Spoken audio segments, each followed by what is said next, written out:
જય ગૌ માતા, વંદે ગૌ માતરમ. સ્વાગત છે તમારું અમારા નવા બ્લોકમાં. તો અસ્તુ જય ગૌ માતા, વંદે ગૌ માતરમ. આપ નિહાળી રહ્યા ગોકુળ ગીર ગૌશાળા ભગુડા ધામ. તો આ આપણું ગૌધમ સરવા પહોંચી વળ્યું છે અને સૌ સારો ગ્રહણ કરી રહ્યા છે. છૂટું છૂટી સૌ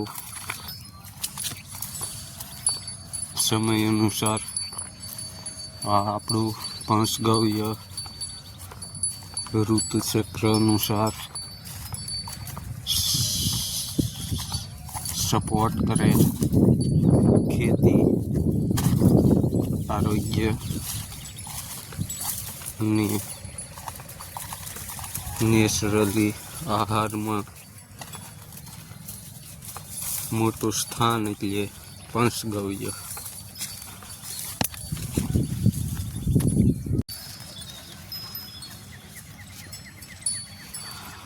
આપણું પંચગવ્ય તત્વની અંદર 5 તત્વ આવે છે. તેમાં મુખ્ય તત્વ તે ગાય માતાના 5 તત્વ.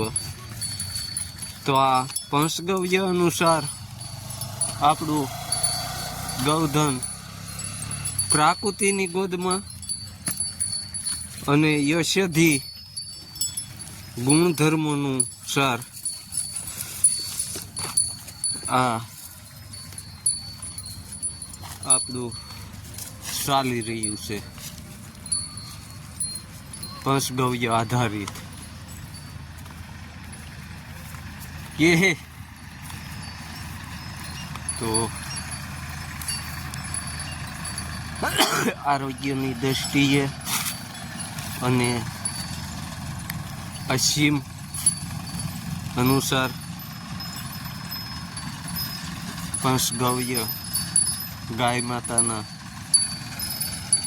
જે વર્ણન ઋષિ મુનિઓ અને શાસ્ત્રોમાં એમનો ઉલ્લેખ છે કે પંચતત્વ અને પંચગવ્ય.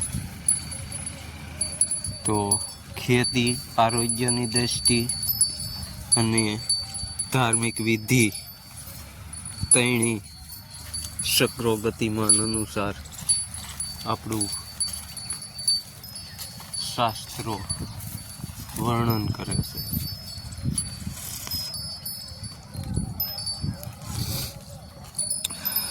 તો આ ગાય માતાના સાનિધ્યમાં આપણે અત્યારે ઉલ્લેખ અને વર્ણન શાસ્ત્રો અને ઋષિ અનુસાર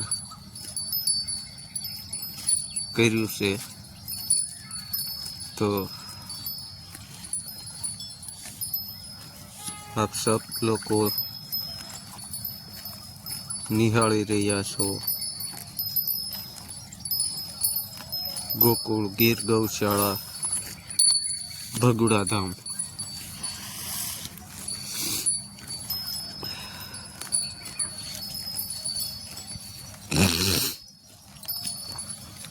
તો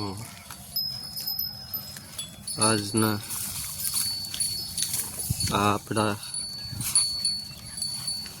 ગાય માતાના આશીર્વાદ અને અહોભાગ્ય કે જે આપણને આ લહાવો મળ્યો છે તેમના સાનિધ્યમાં 24 કલાક.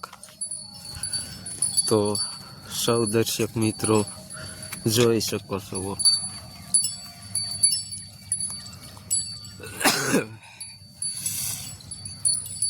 જય ગૌ માતા, વંદે ગૌ માતરમ.